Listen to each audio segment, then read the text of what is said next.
Wassalatu wassalamu ala Rasulillah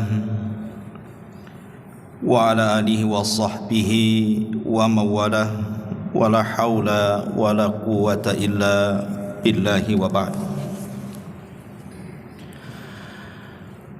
Alhamdulillah, segala puja dan puji hanya milik Allah subhanahu wa ta'ala.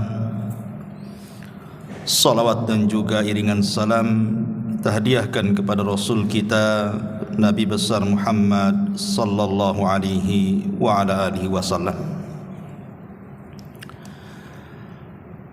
Hadirin dan hadirat yang dimuliakan Allah subhanahu wa ta'ala, pembahasan di malam hari ini biasa kita mengkaji qasasul anbiya, kisah-kisah para nabi. Maka malam ini sedikit nasihat untuk saya pribadi dan juga jamaah sekalian. Kita akan membahas tentang salah satu rukun daripada rukun-rukun iman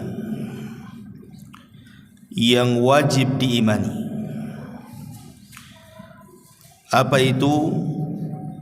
Salah satunya adalah al-iman bil yaumil akhir, keimanan dengan hari akhir.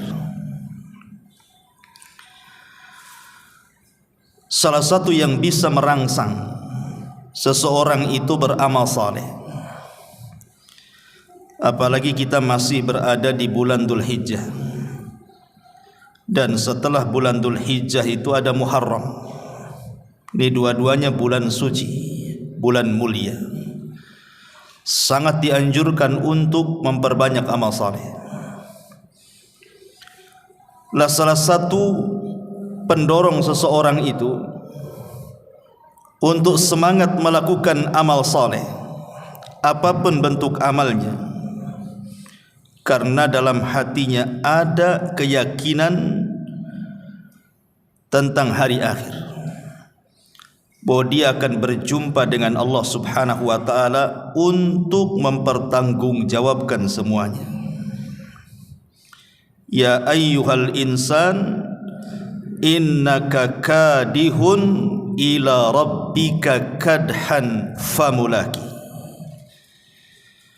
Wahai manusia, sesungguhnya kalian telah bekerja dengan sangat keras menuju Tuhanmu, maka pasti kamu akan menemuinya. Pasti kita akan berjumpa dengan Allah. Baik Allah redha dengan kita atau Allah murka dengan kita, semua manusia akan berjumpa dengan Allah. Inna lillah wa inna ilaihi raji'un. Kita semua datang dari Allah dan akan kembali kepada Allah subhanahu wa ta'ala. Ma'asyiral muslimin yang dimuliakan Allah subhanahu wa ta'ala, makanya karena pentingnya beriman dengan hari akhir, selalu Nabi SAW mengingatkan perkara itu dalam setiap sabdanya. Man kana yu'minu billahi wal yaumil akhir falyakul khairan aw liyasmut. Man kana yu'minu billahi wal yaumil akhir falyukrim dhaifahu. Man kana yu'minu billahi wal yaumil akhir falyukrim jarahu. Kata Nabi SAW, siapa yang beriman kepada Allah dan hari akhir, maka berkatalah dengan kata-kata santun kalau tidak bisa diam. Barang siapa yang beriman kepada Allah dan hari akhir, hormati tamunya.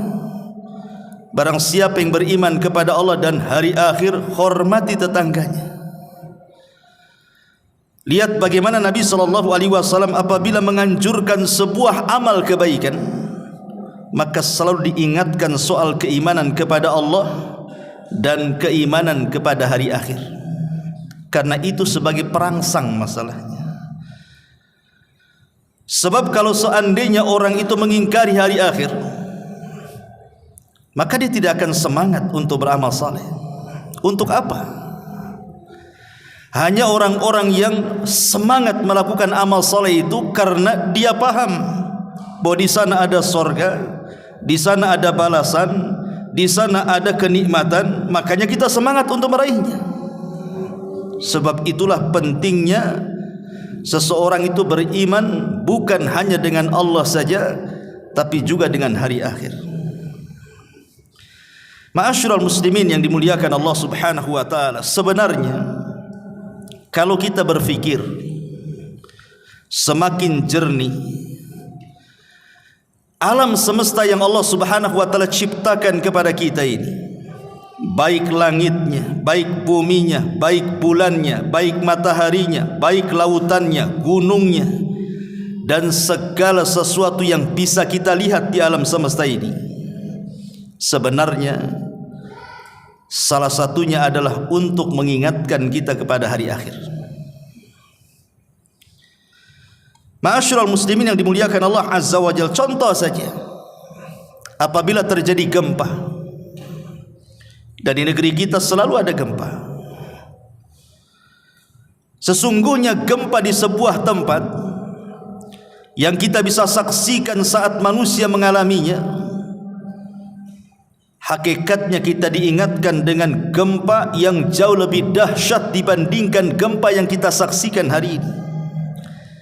Karena Allah Subhanahu wa taala mengatakan, idza zulzilatil ardu zilzalaha, apabila bumi itu digempakan dengan sekali gempa saja.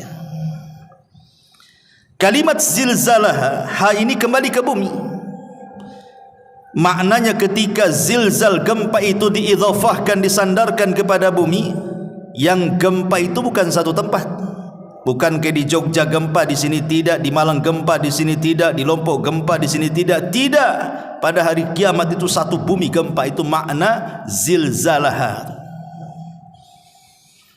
Artinya gempa yang kita saksikan itu mengingatkan kepada gempa di hari akhir nanti. Atau apabila kita melihat gerhana, baik gerhana matahari ataupun bulan, sebenarnya kita mengingat Allah hendak mengirim sebuah sinyal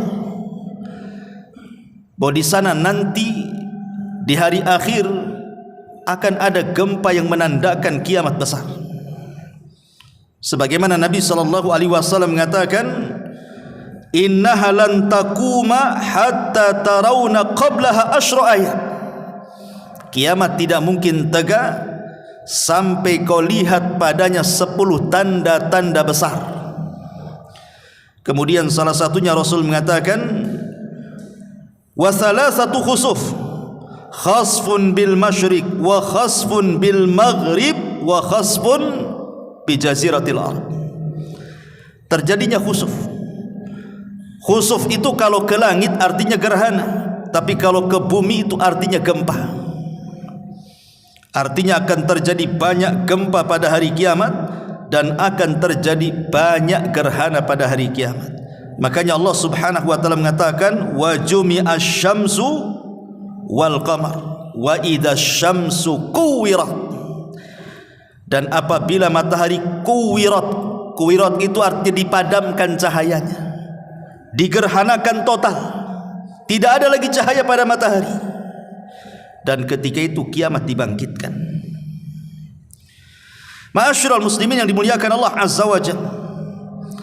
Kemudian kalau kita melihat kepada jemaah haji, tepat di tanggal 9 bulan Dzulhijjah, apa yang dilakukan jemaah haji? Mereka wukuf di Arafah. Dan kita bisa saksikan lautan manusia yang wukuf di Arafah itu. Kata para ulama, sebenarnya ini mengingatkan bahwa kelak pada hari kiamat manusia akan dikumpulkan jauh lebih besar dibandingkan orang berkumpul di padang Arafah. Kapan itu? Saat manusia dikumpulkan di padang mahsyar. Karena kalau kita lihat di padang Arafah itu tidak ada beda, si kaya dengan si miskin tidak bisa kita bedakan, karena semua menggunakan kan ihram kan. Mana presiden, kecuali kalau kenal wajahnya lah kan. Kalau enggak kenal wajahnya kan kita tidak tahu mana yang presiden, mana yang menteri, mana yang pejabat, mana orang miskin, mana orang kaya. Tidak ada yang tahu. Semua pakai pakaian sama. Semua bermunajat kepada Allah Azza wa Jalla. Semua berada di bebatuan dan mengangkat tangannya ke langit untuk minta ampunannya. Sebagaimana di padang Arafah itu tidak bisa dibedakan mana si kaya, mana si miskin, mana si pejabat, mana si rakyat, maka di padang mahsyar kurang lebih seperti itu. Karena manusia akan dibangkitkan, yuhsyarun nas khufatan uratan ghurlan. Pada hari kiamat manusia akan dibangkitkan tanpa dikhitan, tidak menggunakan alas sandal dan tidak berpakaian. Bahkan dalam riwayat buhman, tidak membawa satu harta pun di badan. Ma'asyiral muslimin yang dimuliakan Allah Azza wa Jalla, apalagi api. Hari-hari kita lihat api. Terutama ibu-ibu depan kompor itu lihat api. Setiap hari kita melihat api. Allah Subhanahu wa taala mengatakan, afara'aitumun nar allati turun a antum ansha'tum syajarataha am nahnul munsyi'un nahnu ja'alnaha tadhkiratan. Allah mengatakan, bagaimana pendapat kalian tentang api yang kalian nyalakan? Tentang api yang kalian nyalakan. Kita nyalakan korek api, kita bakar sampah, kita menyalakan kompor dan begitu seterusnya. Bagaimana pendapat kalian tentang api yang kalian nyalakan? Kamukah yang menjadikan kayu itu terbakar atau kami yang menjadikannya? Kami jadikan api itu hakikatnya untuk menjadi peringatan. Jadi api yang ada di dunia ini peringatan bagi kita bahwa nanti ada api yang jauh lebih besar dibandingkan api di dunia. Kalau seandainya api di dunia ini untuk mengazab manusia itu sudah cukup sebenarnya, tapi Allah Subhanahu wa taala hendak menjadikan api neraka jauh lebih panas dibandingkan api dunia. Karena Rasul mengatakan bahwa narukum hadhih, kata Rasul, api yang ada pada kalian ini juz'un min sab'ina juz'an min nari jahannam. Hanya satu bagian panasnya dari 70 bagian api jahannam. Satu bagian saja. Kalau seandainya dunia ini mau dibakar, habis satu dunia dibakar api itu. Yang ada di dunia saja tuh. Apalagi kalau seandainya disatukan dengan 70 bagian neraka jahanam. Jadi api itu mengingatkan kita kepada hari akhir, adanya neraka. Termasuk juga kalau berada di bulan purnama. Kalau seandainya tepat di tanggal 15, tentu bulan Hijriah, itu kan bulan lagi besar-besarnya tuh, lagi terang-terangnya. Tidak ada bintang yang ada bulan kalau purnama tuh. Kalau orang berpikir bahwa melihat bulan itu bukan hanya sekedar melihat bulan, tidak, tapi melihat bulan itu mengingatkan kepada hari akhir, kepada penduduk sorga yang kelak ketika mereka masuk ke dalam sorga, apa kata Nabi SAW? Innakum satarawna rabbakum kama tarawna lailata badri tamami la tudhammuna li ru'yatihi syai'ah. Kalian akan melihat Rabb kalian kelak di sorga seperti kalian melihat purnama, seperti kalian melihat bulan purnama, tidak berdesak-desakan sedikit pun, kata Rasul. Jadi Rasul SAW mengingatkan bahwa hanya melihat bulan saja kita diingatkan dengan hari akhir itu, diingatkan dengan sorga. Termasuk juga kalau kita seandainya di siang-siang, kemudian matahari tepat di atas kepala, kemudian panasnya menyengat ke badan kita, maka panasnya matahari juga hakikatnya mengingatkan kepada kita tentang panasnya api neraka jahanam. Perhatikan firman Allah Azza wa Jalla dalam surah At-Taubah ayat 81. Allah mengatakan, farihal mukhallafuna bimaq'adihim khilafa Rasulillah wa karihu an yujahidu bi amwalihim wa anfusihim fi sabilillah wa qalu la tanfiru fil har qul naru jahannam ashaddu harran law kanu yafqahun. Orang-orang yang ditinggalkan tidak ikut perang itu merasa gembira dengan tinggalnya mereka di belakang Rasul, dan mereka tidak suka berjihad dengan harta dan jiwa mereka di jalan Allah. Mereka pun berkata, janganlah kamu berangkat berperang dalam terik panas matahari ini. Maka Allah mengatakan kepada Rasul, katakan ya Muhammad, api neraka jahanam jauh lebih panas dibandingkan teriknya matahari jika mereka mengetahui. Jadi orang-orang munafik saat perang Tabuk, mereka banyak cari alasan. Ini cuaca panas, Tabuk itu jauh, sebelum sampai saja sudah capek. Ini panas sekali ini cuaca. Maka Allah mengatakan kepada Rasul, katakan kepada orang-orang munafik itu, qul naru jahannam asyaddu harra. Panasnya jahanam jauh lebih panas dibandingkan hanya teriknya matahari. Artinya bahwa teriknya matahari juga mengingatkan keganasan neraka. Bahwa neraka jauh lebih panas dibandingkan hanya sekedar teriknya matahari. Ataupun kalau kita di malam hari ini, kalau di malam hari kan mungkin dulu belum ada penerangan listrik, belum ada apa, kan gelap gitu ya. Atau antum lagi ke daerah-daerah Batam, ke Barelang atau kemana malam-malam tuh gelap sekali tuh. Atau ketika pemadaman listrik lah kita baru terasa tuh. Di rumah tidak ada lilin, gelap gulita gitu. Gelap itu juga mengingatkan tentang hari akhir. Karena nanti ketika manusia dibangkitkan dari kubur, kemudian dikumpulkan di padang mahsyar, kemudian mereka pun minum dari telaga Rasul, kemudian mereka mendapatkan syafaat Nabi, kemudian dibentangkan catatan amal mereka, kemudian setelah itu proses hisab dan pembacaan catatan, kemudian beralih kepada timbangan. Setelah timbangan ini manusia akan dipisahkan. Wasiqal ladzina kafaru ila jahannam zumara. Orang-orang kafir itu akan langsung masuk ke neraka jahanam. Dan yang tersisa di hadapan jembatan titian sirat hanya dua kelompok, mukmin dan munafik. Ketika itu Allah gelapkan semuanya. Tidak ada cahaya sedikit pun, sehingga manusia tidak mampu memandang tangannya sendiri. Di hadapannya titian jahanam. Baru disitulah Allah Subhanahu wa taala akan berikan cahaya. Qala an-nabiy sallallahu alaihi wasallam fayu'tihim nurahum ala qadri a'malihim. Maka mereka akan diberikan cahaya sesuai dengan kadar amal mereka. Ada yang cahayanya sebesar gunung, ada yang cahayanya kecil sekali, tergantung amalan mereka. Tapi saat digelapkan mereka tidak bisa melihat apapun, seperti gelapnya saat kita berada di kegelapan. Kita tidak bisa melihat tangan kita sendiri. Jadi gelapnya itu mengingatkan kita kepada hari akhir. Bahkan bukan hanya itu saja. Kalau seandainya antum di pagi hari, setelah kemudian gelapnya malam tiba-tiba terbit fajar, kemudian datang matahari yang tadinya gelap disingkap menjadi terang. Terangnya dari kegelapan itu, baik fajar shadiq ataupun terbitnya matahari menyingkap kegelapan menjadi terang, sebenarnya ini juga mengingatkan kita kepada hari akhir.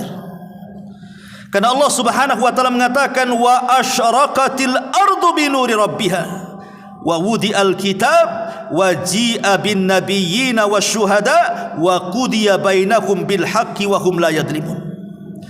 Dan bumi padang mahsyar menjadi terang benderang dengan cahaya Rabbnya, dan buku-buku perhitungan perbuatan mereka diberikan kepada masing-masing nabi-nabi, dan saksi-saksi pun dihadirkan di hadapan manusia, lalu diberikan keputusan di antara mereka secara adil, sedangkan mereka tidak dirugikan. Allah hendak menghabarkan begini: ketika pada hari kiamat matahari digerhanakan, tidak ada cahaya sedikit pun, dicabut cahayanya. Ketika bulan juga digerhanakan, dihilangkan cahayanya. Ketika bintang dijatuh-jatuhkan sehingga menubruk satu dan yang lainnya, dan dihilangkan cahayanya, maka manusia akan dibangkitkan dalam kondisi gelap sak gelap-gelapnya. Disitulah Allah Subhanahu wa taala akan turun dan akan menghadap hamba-hambanya. Disitulah baru Allah adalah cahaya. Cahayanya Allah subhanahu wa ta'ala akan menerangi seluruh padang mahsyar. Setelah adanya gelap, datang Allah, maka cahaya keadilan Allah azza wa jalla akan menerangi seluruh yang ada di padang mahsyar, seolah-olah dari gelap terbitlah terang. Begitu harusnya seorang mukmin itu melihat sekitar kita, Bu. Ini semua bisa dijadikan alat mengingat kita kepada hari akhir sebenarnya. Bahkan kalau antum ke pasar nampak ada buah-buahan, ranum, macam-macam, ada pisangnya, ada anggurnya. Sebenarnya ini juga bisa mengingatkan kita kepada hari akhir, ikhwan. Hanya melihat buah-buahan saja. Karena Allah subhanahu wa ta'ala ketika menceritakan penduduk sorga dan makanannya, apa kata Allah? Wa faqihatin mimma yatakhayyarun wa lahmi tairin mimma yashtahun. Dan buah-buahan dari apa yang mereka pilih, dan dari daging burung dari apa yang mereka inginkan. Kata Abdullah ibn Abbas, persamaan buah-buahan di sorga dengan di dunia itu hanya sekedar nama. Di sorga ada pisang, di dunia ada pisang. Di sorga ada kurma, di dunia ada kurma. Di sorga ada anggur, di dunia hanya ada anggur. Hanya kesamaan nama, tapi hakikatnya berbeda anggur sorga dengan dunia. Ma la ainun ra'at wala udhunun sami'at wala khatara ala qalbi bashar. Kenikmatannya tidak bisa dilihat mata, didengar telinga, terlintas pun tidak, ya. Saking nikmatnya kehidupan sorga itu banyak sekali. Bahkan kalau ada gunung meletus, kemudian lahar di mana-mana, panas gitu ya. Kalau ada gas muncrat dari dalam lautan atau di perut bumi, mengeluarkan api dan begitu seterusnya. Sebenarnya itu juga membayangkan tentang hari akhir juga. Karena di antara tanda-tanda kiamat besar yang terakhir apa? Narun takhruju min ardi adni. Api yang keluar dari perut Aden, kan? Lahar, larva yang keluar dari perut Aden menggiring manusia kemana? Ke Syam. Disitulah manusia akan dikumpulkan terakhir kalinya. La taqumus sa'ah illa ala syiraril khalqi. Maka tegaklah kiamat kepada manusia yang paling buruk yang hidup di permukaan bumi. Karena sebelum kiamat dibangkitkan, Allah kirim angin dan menerpa ketiak-ketiak orang-orang yang memiliki iman walaupun sebiji zarah, kemudian diwafatkan. Sehingga yang tersisa hanya orang kafir yang hidup.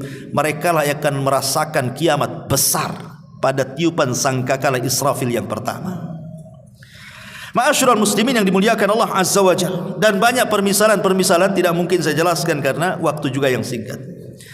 Tapi yang saya ingin katakan, ikhwan, bahwa beriman dengan hari akhir itu salah satunya akan melembutkan hati. Beriman dengan hari akhir itu bisa melembutkan hati. Contoh saja Nabi SAW ketika mensyariatkan ziarah kubur, kan? Apa kata Rasulullah?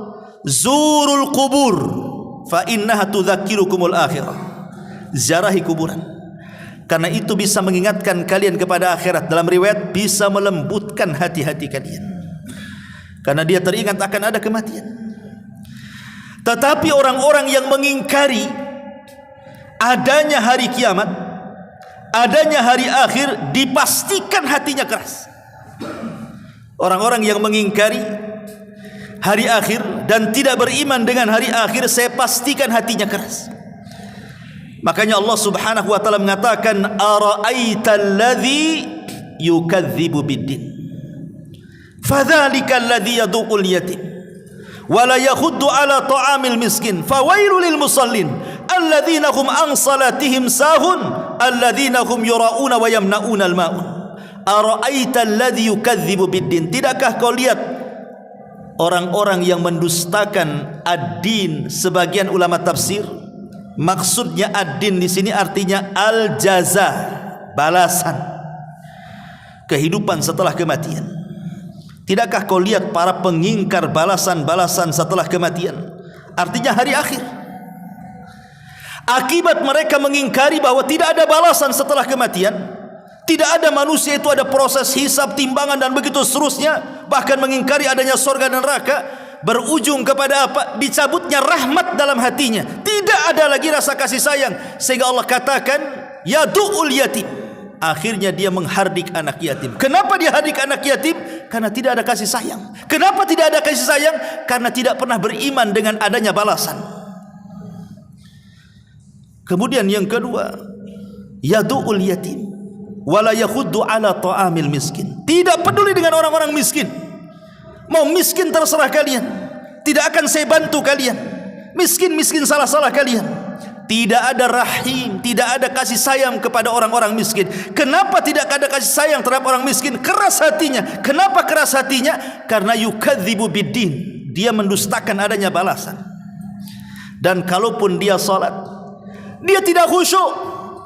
Dia lalai dengan solatnya dan dia cenderung ria. Kenapa? Solat itu perlu khusyuk, dan khusyuk itu tidak mungkin didapat kecuali hatinya lembut. Dan kelembutan hati dapat karena dia menyayangi anak yatim dan juga memberi makan fakir miskin. Hatinya lembut, dari lembut jadilah khusyuk. Dari khusyuk ini tidak lalai dan tidak mungkin ria. Dan dia tidak mungkin bakhil. Wa yamna'unal ma'un. Ma'asyiral muslimin yang dimuliakan Allah Azza wa Jalla. Tapi sebaliknya, saya ulangi dari awal, kalau orang itu beriman dengan hari akhir, pasti dia akan lembut hatinya, tidak akan keras. Lalu apa kaitannya memberi makan orang-orang miskin, memberi makan atau membantu para fuqara wal masakin atau anak-anak yatim dengan perkara solat di sini? Karena dua-duanya mengingatkan kita kepada hari akhir. Baik tatkala antum memberi sedekah kepada para fuqara wal masakin, ataupun kepada sayang kepada anak-anak yatim, ataupun ketika kita melaksanakan solat, itu dua-duanya mengingatkan kita kepada hari akhir. Allah Subhanahu wa taala berfirman di dalam Al-Qur'anul Karim. Apa firman-Nya? Mengenai salat Allah mengatakan wasta'inu bis sabri was salah wa innaha lakabiratun illa alal khashi'in. Mintalah pertolongan dengan sabar dan salat, karena salat itu akan menjadi berat kecuali bagi orang-orang yang khusyuk. Pertanyaannya, siapa orang yang khusyuk? Lihat ayat setelahnya, alladzina yadhunnuna annahum mulaqu rabbihim wa annahum ilaihi raji'un. Yaitu orang-orang yang yakin bahwa mereka akan berjumpa dengan Tuhannya dan bahwa mereka akan dikembalikan kepadanya. Jadi solat itu hakikatnya melahirkan keimanan kepada hari akhir. Karena Allah yang mengatakan mintalah pertolongan dengan sabar dan solat. Walaupun solat itu berat kecuali bagi orang-orang yang khusyuk. Siapa orang yang khusyuk? Orang yang yakin dia akan berjumpa dengan Allah dan dia akan kembali kepada Allah. Kapan itu? Hari akhir. Solat itu mengingatkan kepada hari akhir. Makanya kenapa Rasul mengatakan sholli sholatal muaddi, solatlah seolah-olah kamu tidak akan hidup lagi besok, seolah-olah ini solat terakhir kita. Dan Allah Subhanahu wa ta'ala juga mengatakan di dalam Al-Qur'anul Karim tentang orang-orang yang memberi makan fakir miskin, wa yut'imuna at-ta'ama ala hubbihi miskinan wa yatiman wa asira, sampai kepada fawaqahumullahu syarra dzalika al-yawma wa laqahum nadratan wa surura wa jazahum bima sabaru jannatan wa harira. Dan mereka memberi makan karena kecintaan mereka kepada Allah, orang miskin, anak yatim, dan para tawanan perang. Kenapa? Karena mereka takut akan mir rabbina yauman abusan qamtarira, karena nanti akan ada sebuah kejelekan yang merata di mana-mana. Maksudnya kelak pada hari kiamat. Makanya kenapa ada hubung kait antara memberi makan, membantu orang miskin, dan juga solat. Dua-duanya mengingatkan tentang hari akhir, dan dua-duanya bisa melembutkan hati kita. Baik, dari sini ini sebagai mukaddimah tentang hari akhir. Hari akhir itu ada dua macam. Beriman kepada hari akhir itu ada dua macam. Pertama, hari akhir yang disebut dengan yaumul akhir as-sughra, dan yang kedua yaumul akhir al-kubra. Ada hari akhir kecil, ada hari akhir besar.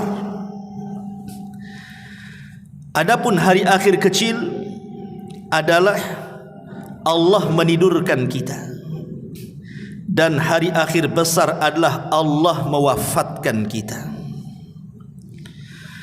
Perhatikan firman Allah Azza wa Jalla, Allahu yatawaffal anfusa hina mautiha wallati lam tamut fi manamiha fayumsik allati qada 'alaiha al-maut wa yursilul ukhra ila ajalin musamma inna fi dzalika laayatin liqaumin yatafakkarun. Allah memegang jiwa orang-orang ketika matinya, dan juga memegang jiwa orang-orang sebelum mati di waktu tidurnya. Jadi waktu orang tidur ataupun orang mati, yang megang jiwa itu Allah. Allah pegang dua-duanya. Anda sedang tidur, dipegang jiwanya oleh Allah. Anda mati pun dipegang jiwanya oleh Allah. Kemudian Allah mengatakan,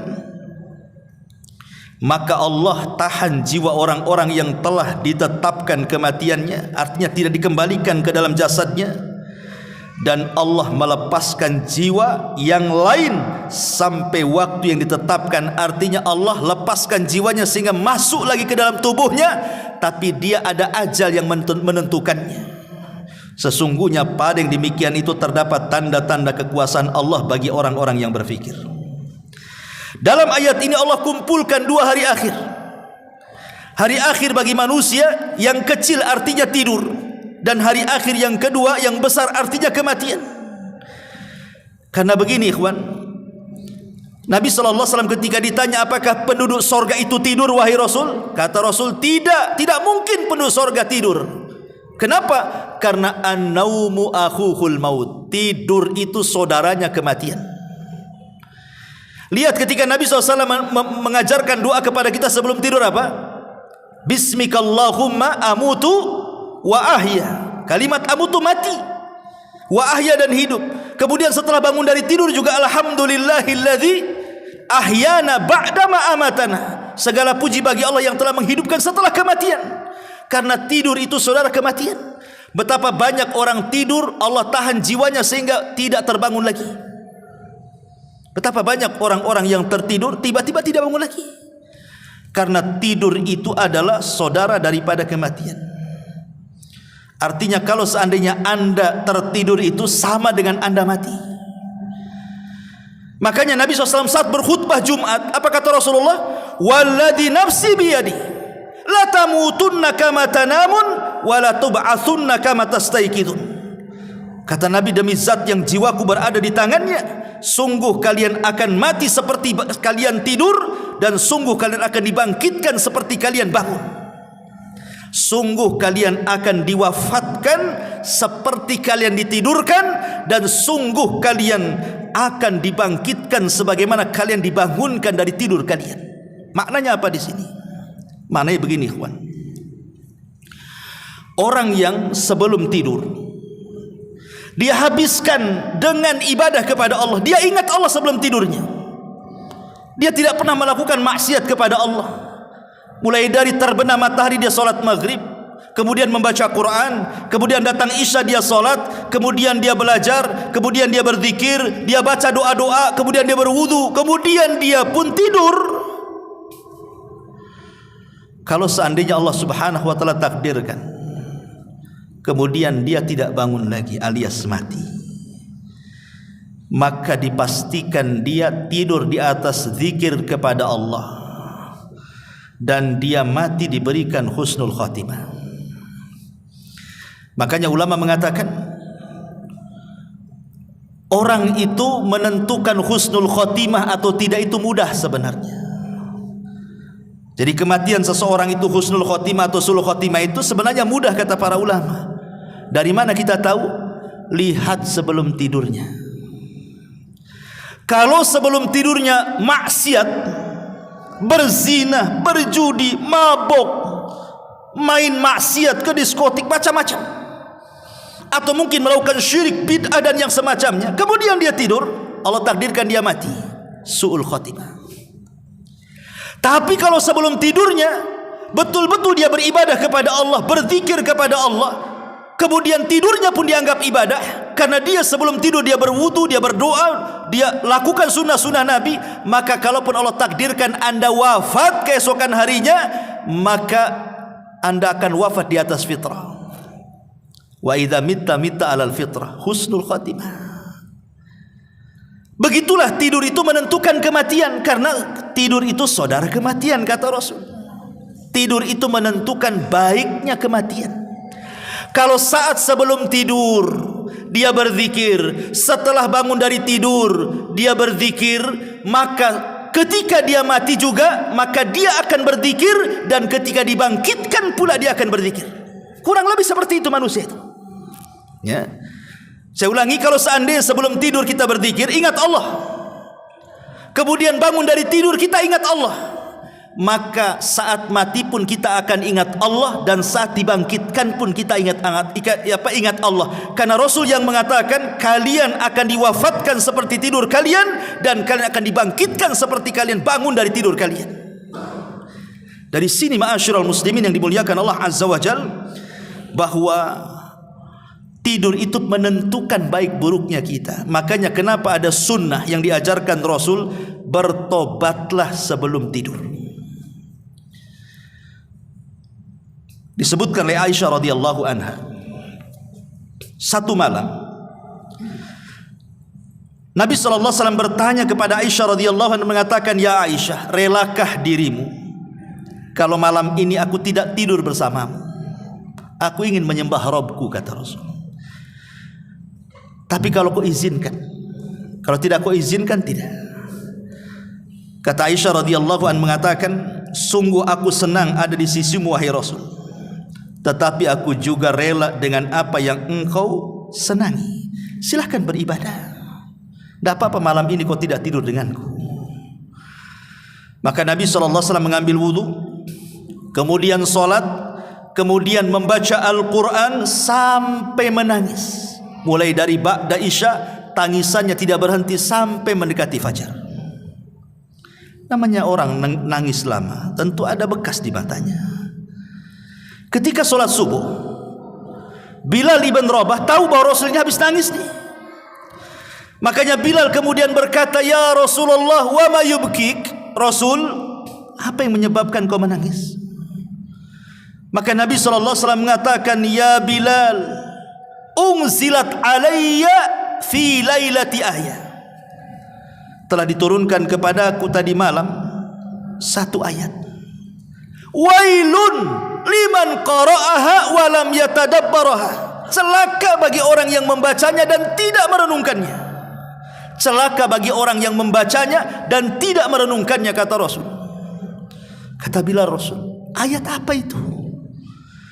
Maka Nabi SAW membacakan surah Ali Imran ayat 190 sampai 191. Inna fi khalqis samawati wal ard wa ikhtilafil laili wan nahar la ayati liulil albab alladzina yadhkuruna Allaha qiyaman wa qu'udan wa ala junubihim wa yatafakkaruna fi khalqis samawati wal ard rabbana ma khalaqta hadza batila subhanaka fakina adzabannar. Sesungguhnya dalam proses penciptaan langit dan bumi, kata Allah, dan silih bergantinya malam dan siang, terdapat tanda-tanda bagi orang-orang yang berakal. Siapa orang yang berakal itu? Orang yang mengingat Allah sambil berdiri, sambil duduk, sambil baring, dan mereka memikirkan tentang penciptaan langit dan bumi. Kemudian berkata, ya Tuhan kami, Engkau tidak menciptakan ini dengan sia-sia. Maha suci Engkau, peliharalah kami dari siksa api neraka. Lihat bagaimana Allah Subhanahu wa taala di sini mengaitkan tentang siksa neraka dengan pencipta langit dan bumi. Apa hubung kaitnya? Sebelumnya Allah menceritakan tentang penciptaan langit dan bumi yang luar biasa. Setelahnya diakhiri dengan cerita tentang siksa neraka. Ya Allah, hindarkan aku dari siksa neraka. Karena dari awal sudah saya katakan bahwa segala sesuatu alam semesta ini bisa mengingatkan kita kepada hari akhir. Jadi kalau seandainya Anda menatap langit, pertanyaannya, Anda tahu dari mana langit itu awal diciptakan? Dari apa bahan langit diciptakan? Maka Allah jawab dalam Quran, "Tsumma stawa ila sama wa hiya dukhan faqala laha lil ardi walil ardi i'tiya taw'an aw karhan qalata ataina ta'in." Kemudian dia menuju kepada langit. Maksudnya Allah menuju ke langit. Kemudian dia menuju kepada penciptaan langit, dan langit itu merupakan asap. Jadi waktu itu langit belum ada bangunan, masih bentuk asap. Jadi penciptaan awal langit itu dari mana? Dari dukhon, dari asap. Dan asap itu mengingatkan neraka, karena asap tidak mungkin muncul kecuali ada api. Kalau tidak ada api, tidak ada asap, ya. Makanya diingatkan dengan azab neraka. Kalau kita melihat bumi, begitu juga dalam bumi ini isinya api semua, ikhwan. Antum kira dalam bumi itu isinya apa? Itu api semua, ya gas, ya larva, ya apa, semua ada di bumi itu. Makanya kalau kiamat yang mengeluarkan api semua satu bumi dan lautan itu, dan itu mengingatkan kepada neraka. Makanya diingatkan di sini bagi orang-orang yang berpikir bahwa ciptaan langit dan bumi ini mengingatkan akan neraka. Makanya Allah tutup, wa qina adzabannar. Ya Allah, jauhi aku dari azab neraka. Artinya bahwa Nabi SAW mengajarkan disuruh berfikir tafakur tengah malam sebelum tidur. Artinya diajak berfikir supaya kita berzikir dan tobat. Maka di sini Allah mengatakan, alladzina yadhkurunallaha qiyaman wa qu'udan wa ala junubihim. Dan orang-orang yang di malam hari mereka senantiasa mengingat Allah di waktu berdiri, di waktu duduk, di waktu berbaring. Ini isyarat supaya kita lebih dekat kepada Allah di malam hari sebelum tidur kita, supaya Allah Subhanahu wa taala hadiahkan kepada kita husnul khatimah. Ma'asyiral muslimin yang dimuliakan Allah Azza wa Jalla, rukun daripada rukun-rukun hari akhir itu ada 5 sebenarnya, tapi saya tidak akan jelaskan 5-5-nya karena waktunya nanti sampai jam 11 pula kelamaan. Nanti saya ditinggalkan antum pula sendirian. Jadi rukun hari akhir itu ada 5. Satu saja saya ingin jelaskan. Apa itu? Al-maut, kematian. Ini yang pertama. Beriman dengan hari akhir itu artinya beriman dengan kematian, bahwa kita pasti mati. Tapi masalahnya kita sudah yakin mati itu pasti, karena hari-hari kita melihat orang mati. Dan bukan sesuatu yang menakutkan kematian itu, karena hari-hari kita melihat orang mati. Kita bahkan yang memandikan orang mati, kita pula yang mengkafaninya, kita pula yang menguburkannya. Jadi kayak biasa aja melihat orang mati itu, nggak ada takut lagi. Padahal dia akan mati itu, karena saking biasanya melihat orang mati jadi biasa, ya. Padahal kematian itu adalah kiamat kecil. Idza mata ahadukum qamat kiamatuhu. Apabila mati salah seorang di antara kalian berarti tegak kiamat kepada dia. Yang ingin saya katakan, ibrah dari kematian itu bukan di mana Anda mati. Mau mati di mana saja terserah. Karena ada orang yang berpikir ingin mati di Mekah, ingin mati di Madinah. Saya ingin mati di kampung katanya. Gak mau mati di Batam, saya ingin mati di kampung katanya. Kampungnya di mana? Oh, di Padang sana, ingin mati di Padang, ingin mati di Jawa, ingin mati di Medan. Ada orang begitu. Ikhwan, ibrah kematian itu bukan di mana Anda mati, bukan di mana Anda meninggal, tapi bagaimana caranya kita mati. Itu ibrah kematian namanya. Bukan di mana kita mati, tapi bagaimana caranya kita mati. Perhatikan kisah Nabi Yusuf. Ketika Nabi Yusuf itu di puncak karir beliau, menjadi orang nomor 2 Mesir, kekuasaan di tangan dia. Apapun yang dia suruh, dia perintahkan, dia sudah menjadi orang nomor 2 raja Mesir lagi kala itu, berkuasa Nabi Yusuf alaihi salam. Tetapi sehebat apapun manusia di atas puncak karir dia, pasti hari-hari, suatu hari diingatkan akan kematian. Sehebat apapun berada di puncak dunia, sekaya apapun dia, sesuatu yang di bawah langit itu pasti mati. Artinya dia akan terpikir kematian. Itu fitrah.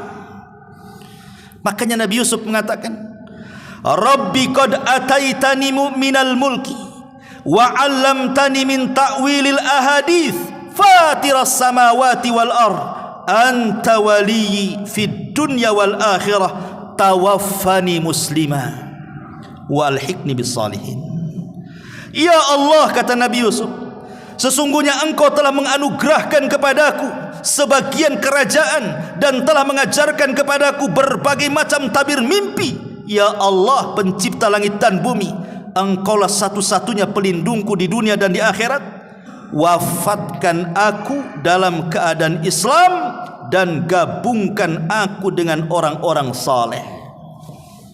Sekelas Nabi Yusuf, seorang nabi, dia mengatakan, tawaffani muslimah, ya Allah, wafatkan aku dalam kondisi Islam, gabungkan aku dengan orang saleh. Makanya Allah mengatakan, wala tamutunna illa wa antum muslimun. Jangan kalian mati kecuali kalian dalam kondisi muslim Islam, menyerahkan diri kepada Allah Azza wa Jalla. Itulah ibrah dari kematian. Bagaimana caranya kita mati? Jangan sampai kita mati konyol, mati di atas kesyirikan, mati di atas kekafiran, mati di atas maksiat dan dosa serta al-kabair. Jangan. Kalau bisa mati betul-betul di atas tauhid, di atas iman dan takwa. Karena Allah mengatakan dalam surah Al-Qiyamah, kalla idza balagatit taraq, apabila nyawa telah sampai di kerongkongan, kata Allah. Wakila man raq, dikatakan kepadanya, siapa yang bisa meruqyah kamu? Apabila nyawa sudah di sini, siapa yang bisa meruqyah dia, mengembalikan ruhnya ke dalam jasad? Mustahil, tidak ada yang bisa mengembalikan ruh ke dalam jasadnya. Wa dhanna annahul firaq, dan dia yakin bahwa dia pasti akan berpisah dengan dunia. Dia sendiri yakin yang akan mati itu, dia nggak mungkin lagi dia hidup. Lihat Allah katakan, wal tafatis saqu bisaq, dan bertautan betis kiri dengan kanan. Ikhwan, ini faedah besar. Saat Allah wafatkan kita, dari anggota badan tubuh kita, dari kepala sampai kaki itu, yang pertama kali Allah wafatkan apanya? Kaki dulu. Kaki itu diwafatkan dulu, karena ruh itu berjalan dari jari jemari kaki ke atas, baru kemudian ke perut, baru sampai di tenggorokan. Pertanyaannya, kenapa kaki duluan yang mati? Sehingga Allah mengatakan wal tafatis saqu bisaq, dan bertautan betis kiri dengan betis kanan. Artinya mati duluan itu betis itu sebelum badannya, supaya manusia tidak lari. Kalau seandainya dari atas dulu, mungkin kaki bisa lari, bisa cepat ke masjid, bisa langsung tobat, bisa mungkin terbang kemana, ke Masjidil Haram, bisa tobat, atau bisa mungkin lari ke rumah ambil Quran. Tapi ketika kematian itu dari kaki dulu, dia tidak bisa apa-apa. Sudah telat tobat bagi dia. Innallaha la yaqbalu taubata 'abdin, innallaha yaqbalu taubata 'abdin ma lam yughargir. Allah itu masih menerima tobatnya hamba kalau nyawa belum sampai di tenggorokan. Jadi kalau sudah dicabut nyawanya, kaki sudah mati, mau lari kemana? Nggak bisa lari. Orang bisa lari itu karena punya kaki. Ketika kaki mati, apalah yang bisa kita harapkan ketika itu? Apalagi ketika kemudian nyawa terus sampai di tenggorokan, apa yang terjadi? Maka Allah Subhanahu wa taala katakan dalam surah Qaf ayat 22-nya, laqad kunta fi ghaflatin min hadza fakashafna anka ghita'aka fabasaruka al-yawma hadid. Sungguh kamu berada dalam keadaan lalai hari ini, maka kami singkapkan daripadamu penutup yang menutupi matamu, maka penglihatanmu pada hari itu sangat tajam. Apa maknanya? Ketika ruh itu sudah naik itu dari kaki sampai ke perut, sampai ke tangan, sampai di tenggorokan, itu namanya rok. Ketika sudah sampai rok di sini, taraki, wakila man rok, tidak mungkin dia balik lagi ruh itu. Disitulah Allah singkap mata kita. Yang tadinya kita tidak melihat yang gaib, Sekarang Allah buka mata kita. Yang tadinya tidak bisa melihat malaikat, sekarang melihat malaikat. Yang tadinya kita tidak bisa melihat catatan malaikat, sekarang Allah perlihatkan catatan itu. Allah perlihatkan setan, Allah perlihatkan macam-macam yang gaib itu. Allah singkap tuh saat detik wafatnya. Dia sempat melihat malakul maut, dan malaikat-malaikat pencatat, kemudian catatannya dikasih tahu sama dia, walaupun sesaat, tapi itu cukup bagi dia. Disitulah kita lihat bagaimana ekspresi orang-orang yang mati itu macam-macam. Ada yang bahagia karena melihat catatannya sehingga dia tersenyum. Ada yang bahagia sehingga dia bisa mengucapkan kalimat la ilaha illallah. Ada yang bahagia sehingga di dahinya penuh dengan keringat, dan itu tanda husnul khatimah. Ada yang kemudian saat kematian baca Quran pula dia. Ada saat kematiannya dia sedang sujud, dia sedang puasa, dia sedang solat. Subhanallah, Allah pilihkan kematian yang terbaik. Tetapi bagi orang-orang yang melihat catatannya buruk semuanya, maka timbullah penyesalan pada dirinya.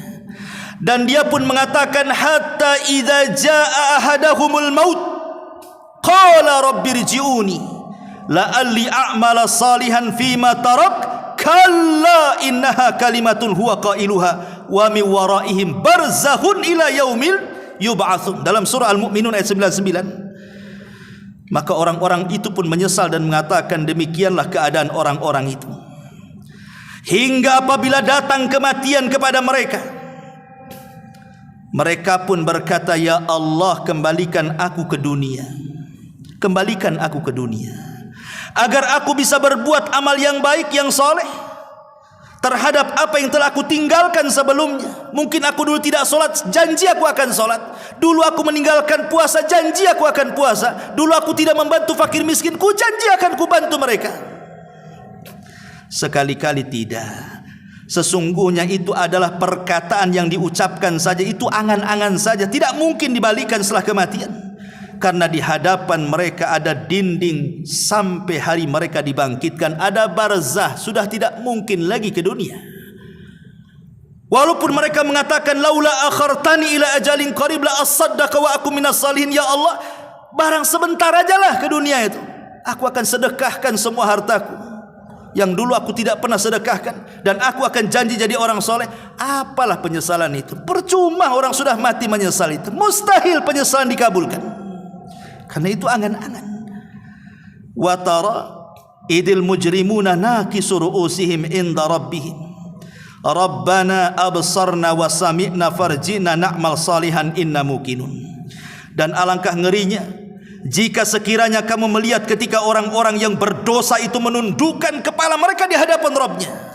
Mereka pun berkata, wahai Rabb kami, kami telah melihat, kami telah mendengar, maka kembalikan kami ke dunia, kami akan mengerjakan amal soleh. Sesungguhnya kami adalah orang-orang yang yakin sekarang.